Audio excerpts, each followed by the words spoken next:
Hey everyone, and welcome back. I am Alvin, and today we're looking at all of the things that make Elegantcore, well, elegant.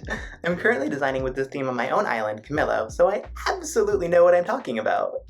Let's get into it.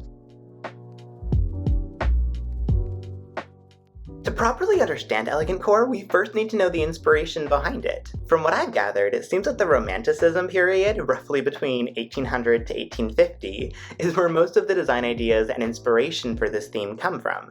Historian viewers, please correct me if my time periods are off. It's been a while since I've sifted through the pages of history. Thanks! But with this in mind, it's easy to see why so many islands built around this theme tend to have vibrant French and English-inspired gardens and other areas that so often pull at our heartstrings. Romanticism was an era heavily influenced by individualism and human emotion, so it makes sense that players usually include painting and music areas on their elegant-themed islands because art and music are such intricate, intimate things that we tend to feel emotional about. With this in mind, any design idea that evokes your emotion is generally fair game to include on your elegant-themed island, but how do you decide how to build those design ideas? Well, you follow the 3 essential elements of Elegantcore. The most prominent element of Elegantcore, I think, is beauty. We see this often in the delicate balance between nature and almost like a city-ish feel that a lot of players utilize on their islands. This is one of the benefits of designing with the elegant theme in mind. It's entirely subjective as to what you see and how you define beauty to be. Of course, there are some commonalities between islands, but it's how you pour your emotions into your designing process that makes your island stand out. So, can you just make anything that you think is beautiful? Well, technically it's your island, so yes, but to really be able to give it that elegant touch, we need to talk about symmetry. Now, symmetry is an element that I would say is mostly essential for an elegant-themed island. The benefit is that symmetry can oftentimes make your builds a little bit easier because you're designing 2 halves of the same thing. Once you finish the left side of an area, you just need to repeat it on the right, and ta-da, you've got symmetry. Where this design element can get a little tricky is when you want to splash in small bits of asymmetry. Let's take my island Camillo, for example. The terraforming and most of the decorations are exactly symmetrical here for my shopping district, but there are some small differences. I have 2 shops, but of different sizes and colors. I use the same items, mostly, but some are of different colors. These subtle changes to an otherwise symmetrical area can help the whole design to feel more dynamic.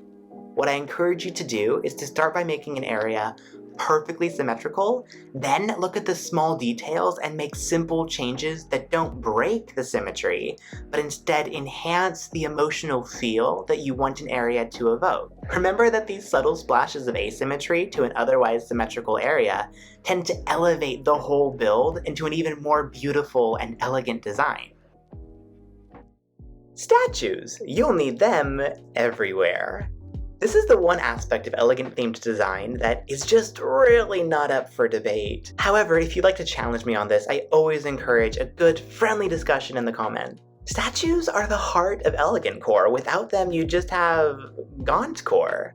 The beautiful statue, the gallant statue, valiant statue, robust statue, and I'll give an honorable mention to the motherly statue, are the most prevalent amongst elegant-themed islands. I've heard that you can supposedly purchase these statues from a fox sailor who goes by the name Red.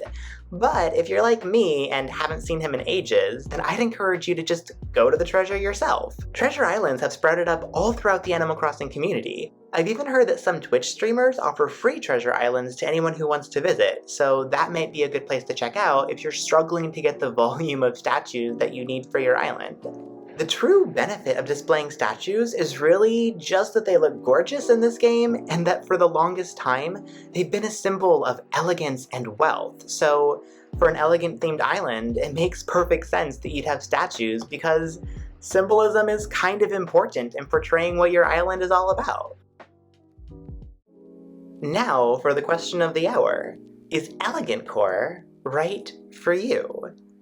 Well, if your intention is to create an island centered around beauty, symmetry, and gardens bursting with statues, then I'd say yes, this is the perfect theme for you. Especially if you want your island to have a solid bit of structure, but still be well balanced with nature.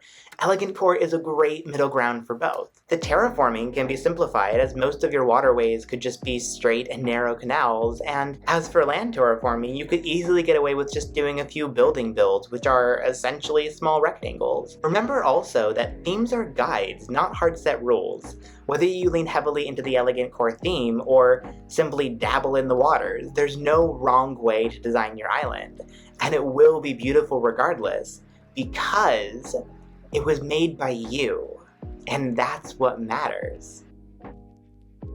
Thank you so much for joining me today as we explore the essential elements of the Elegantcore theme. Remember that this is only part 1 of my 3-part Elegantcore series. Be sure to check out the other 2 parts to get inspired by some incredible elegant theme designs and to learn which villagers may best fit on your island. Links to those videos will be in the description as they're uploaded. Leave a comment letting me know which other island themes you'd like for me to cover, and I'll see you in the next one. Bye!